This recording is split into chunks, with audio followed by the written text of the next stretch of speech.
Greetings to all lovers of tales, myths, and legends. Our story today is about a heroine who has been described with many epithets: mistress of forests and mountains, goddess of bears, goddess of female chastity that brings happiness in marriage, protector of nature, and, more familiar to us, goddess of hunting. Today, we will get to know Zeus and Leto's daughter, Artemis. In addition to all the aforementioned titles, Artemis is also the eternal virgin goddess of fertility. She had 60 oceanids and 20 nymphs in her service. According to legend, when Artemis was 3 years old, Zeus asked her what gift she would like to receive from him. Artemis wished to remain a virgin forever, have a retinue, a bow, and arrows. She wanted to rule over all the mountains and forests, have many names, and a city where she would be worshipped. She was a beautiful, graceful, and fragile girl, but behind her seemingly harmless appearance, dark feelings were hidden. Artemis's brother was Apollo. Apollo loved his sister very much and did not allow anyone to harm her. As soon as someone mentioned her name disrespectfully, Apollo would attack the offender. For example, this happened with the sons of Elous, Otis, and Ephialtes. They were mighty and strong warriors. Apparently, because of this, they became too arrogant. They had no respect for anyone, neither on earth nor in the heavens. Once, when they were young, they captured the god of war, Ares, who was later released by Hermes, who secretly snuck into his prison. The brothers remained unpunished, so they became even more daring and began to threaten the Olympians directly. They boasted that once they grew a little stronger, they would pile all the mountains on top of each other and make a ladder to reach Olympus. And there, they would take Athena and Artemis as their wives. Apollo heard these threats and immediately flew to Otis and Ephialtes, faster than the wind. Finding them, he pulled the string of his bow, and the brothers, not having time to realize what was happening, were already lying on the ground, pierced by divine arrows. So their threats remained just that, empty threats. Artemis has many responsibilities, so all the titles I mentioned at the beginning are not just empty words. She takes care of everything that blooms in gardens, grows in fields and forests.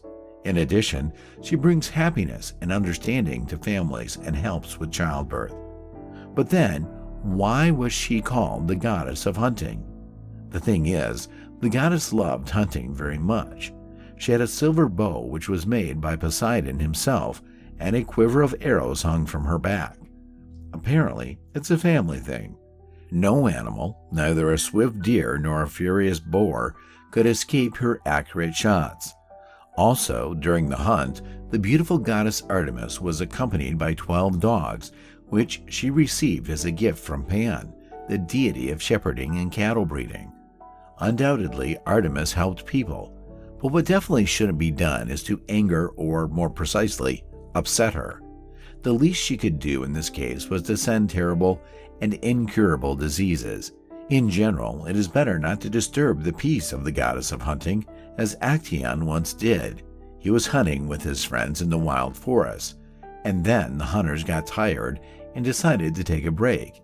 Actaeon, however, decided to find a stream to get some water. He came out into the green, flowering Gargathia Valley, dedicated to the goddess Artemis. The valley was richly overgrown with plants, myrtles, and firs. Like dark arrows, slender cypresses towered above it, and the green grass was dotted with flowers. The transparent stream gurgled in the valley, and everywhere there was silence, peace, and coolness. On the steep slope of the mountain, Actaeon saw a charming grotto, all entwined with greenery. It so happened that Artemis herself liked to rest in this grotto. This time she was there with her nymphs, getting ready to bathe. Some of the nymphs had already taken off her clothes and tied her hair in a knot, while others had already filled bronze pitchers with water from the stream. But suddenly a shadow flicked at the entrance to the grotto, and immediately after Actaeon appeared. Frightened, the nymphs rushed to their mistress, trying to hide the naked divine body from mortal eyes, but they couldn't. Artemis was taller than her nymphs, so all her nudity remained visible. Surprised and enchanted, Actaeon could not take his eyes off Artemis. Like how the rising sun ignites the clouds with purple fire, so did the goddess's face flush with color. Her eyes flashed with anger, but this made her even more beautiful. The beautiful woman was saying something to Actaeon, but he didn't hear anything, just watched her graceful body enchanted. Suddenly, as if echoed, words reached the poor young man from somewhere. For your audacity you will carry the punishment for your whole life, and someone splashed water on Actaeon's face. Perhaps this is all a dream, he thought. But then the hair on Actaeon's head began to move and turned into deer antlers. He tried to look at his hands, but only saw hooves. His body was covered in spotted fur, and his ears sharpened.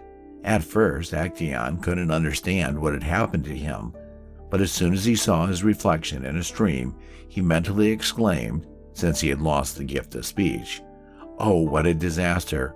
What should I do now? Who can I turn to for help?"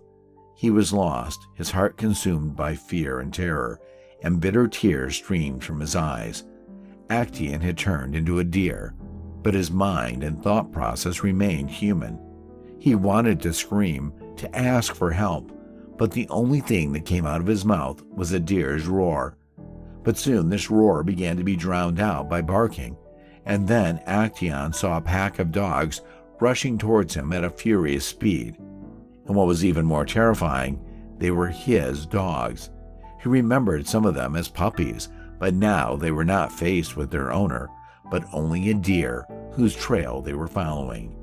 Actaeon ran with all his might, but the enraged dogs were already catching up to him, and then sharp fangs sank into the deer's skin. "Spare me," Actaeon cried out.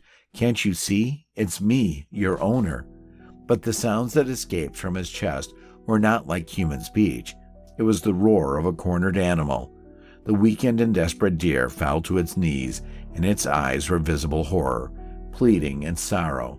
After all, he understood that his death was inevitable. His own dogs would tear him apart. At that time, the voices of Actaeon's companions were heard in the distance. They were lamenting that their friend had missed such a successful hunt. They did not know that the deer was Actaeon himself. This was how he paid for seeing the nudity of the goddess Artemis. Quite a severe punishment, don't you think? But I'm not ending my story there. I have another story for you, also quite tragic. It began in Thebes, where Neove, the wife of the Theban king Amphion, lived. She had 7 sons and 7 daughters. Neove was very proud of her children, and not without reason. Her daughters were as beautiful as goddesses, and her sons were strong and brave like gods. And then, one day, the Theban prophetess Manta called on all the Theban women to make an offering to the goddess Leto and her children, Apollo and Artemis. Of course, she also called Neove, but was the queen obliged to fulfill the request of some prophetess? Raising her head proudly, she replied, "Why should I worship the goddess Leto? I don't even consider her a great goddess. Hera even denied her the right to give birth on earth, so what is so great about her and her children? I am also a mother. Why don't they worship me, the queen? I have 14 divinely beautiful children, no worse than Artemis and Apollo." Naturally, these words reached the goddess Leto, and she was not going to leave it at that. So she called on Apollo and Artemis and told them how deeply Neove had offended her. "Are we going to leave this insult unanswered?" she asked. "She insulted you, my children too. She compared gods to mortals." She wanted to say more, but Apollo and Artemis were already furious. What they heard was quite enough, and in a moment the brother and sister were already rushing to Thebes. Determination and a thirst for revenge were stamped on their faces, and a sinister plan was brewing in their minds. At that time, not far from the city gates, the unsuspecting sons of Neove were practicing military skills with other youth. Apollo became invisible and drew the strings of his bow. Two brothers, Ismen and Sipil, raced on their hot horses, trying to outdo each other. Suddenly, Ismen fell off his horse. Sipil stopped to see what happened to his brother and saw a golden arrow of Apollo in his chest. Before he could realize that he needed to run, a deadly arrow hit him. Then, Artemis and Tantalus received their arrows as well, as Athena had tried to help them. The Damascan received an arrow in the knee. Apollo was apparently so enraged that he missed, but Damascus couldn't hide the second arrow pierced his throat. The last of the brothers, Belonius, fell to his knees and began to pray for mercy. But Apollo was not moved, and the arrow pierced his heart. All 7 brothers lay dead on the ground, and the youth who had trained with them looked around in fear. As soon as King Amphion learned what fate had befallen his sons, he apparently went insane with grief and killed himself with a sword. Neoph, however, only walked around the bodies of her loved ones and, sobbing, wept. Then she looked up to the sky and exclaimed in a voice full of anger and pride, "Rejoice, cruel-hearted Leto. You apparently wanted my tears. You got them, but you didn't break me. I'm still better than you, and I have more beautiful children left than you." She had not finished her last word when the sound of a released bowstring rang out. It was Artemis beginning her hunt, and the first daughter of Neo fell dead to the ground. Then, one after another, the goddess of hunting released 5 deadly arrows, and on the ground next to the bodies of the brothers, the lifeless bodies of the daughters lay. Finally, only one daughter, still a child, remained. She ran up to her mother, trying to hide in her lap. "Spare at least her," exclaimed Neoph. But the hand of Artemis did not tremble, and the arrow pierced the last daughter of proud Neoph.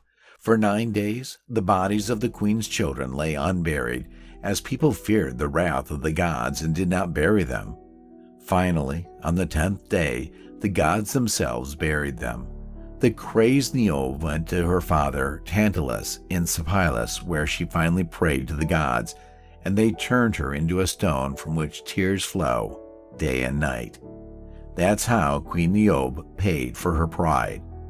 And there is another myth about Artemis and Orion. Here it is. Artemis was imprisoned by the beauty, strength, and hunting skills of Orion. She offered him to become her companion on the hunt. Over time, she began to have deeper feelings for Orion. Artemis's brother, Apollo, did not like his sister's love. He believed that she had become lax in her duties and decided to get rid of Orion, even if it meant using Artemis's hands.